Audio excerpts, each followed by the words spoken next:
বন্ধুরা, আজকের পর্বে এমন এক টানটান মুহূর্ত আসতে চলেছে যা আপনাদের মন ছুঁয়ে যাবে, আর শেষ পর্যন্ত না দেখে আপনি থাকতে পারবেন না। ভিডিওটি শুরুতেই আমরা দেখি রাহি দাঁড়িয়ে আছে মন্দিরে, দুহাত জোর করে ঠাকুরের সামনে নিজের মনে সব কষ্ট উজাড় করে দিচ্ছে।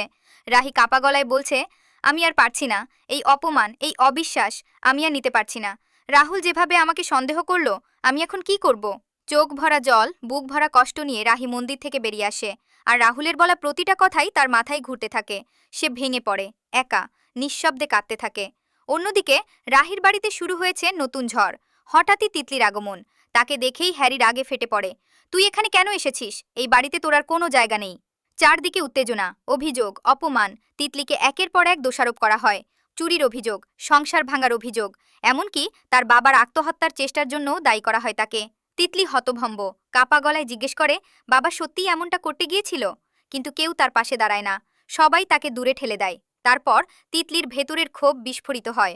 সব দোষ শুধু আমার। আমার জীবনটা নষ্ট করে দিল তোমরা।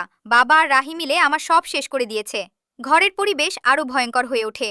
অভিযোগ, কান্না, রাগ সব মিলিয়ে এক উত্তাল পরিস্থিতি। আর ঠিক তখনই তিতলি দেয় এক ভয়ঙ্কর হুমকি। আমাকেই বাড়িতে থাকতে দাও, না হলে আমি রাহির শ্বশুর বাড়িতে গিয়ে সব সত্যি ফাঁস করে দেব। এই হুমকিতে সবাই স্তব্ধ, কারণ তারা জানে এই সত্যি বেরিয়ে পড়লে রাহির সংসার ভেঙে যেতে পারে। অন্যদিকে রাহি ফিরে আসে শ্বশুরবাড়িতে, কিন্তু তার জন্য অপেক্ষা করছে আরও অপমান, পিসিমার করা কথা, সন্দেহ, অবিশ্বাস। সবকিছুর মাঝে একা হয়ে যায় রাহি। এরপর ঘরের ভেতরে মুখোমুখি হয় রাহি আর রাহুল। রাহি শান্ত গলায় জানায়, আমি চাকরি পেয়ে গেছি, পরশুদিন আমি চলে যাচ্ছি তোমার জীবন থেকে চিরদিনের জন্য। এই কথা শুনে রাহুল স্তব্ধ।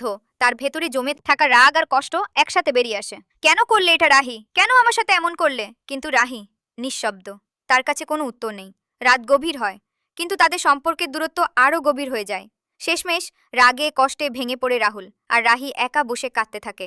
বন্ধুরা, এই ভুল বোঝাবুঝি শেষ কোথায়? রাহি কি সত্যিই সব ছেড়ে চলে যাবে, নাকি শেষ মুহূর্তে বদলে যাবে সবকিছু? জানতে হলে ভিডিওটি শেষ পর্যন্ত দেখুন। লাইক দিন, চ্যানেলটি সাবস্ক্রাইব করুন, আর কমেন্ট করে জানান আপনার মতে কে ঠিক, রাহি নাকি রাহুল।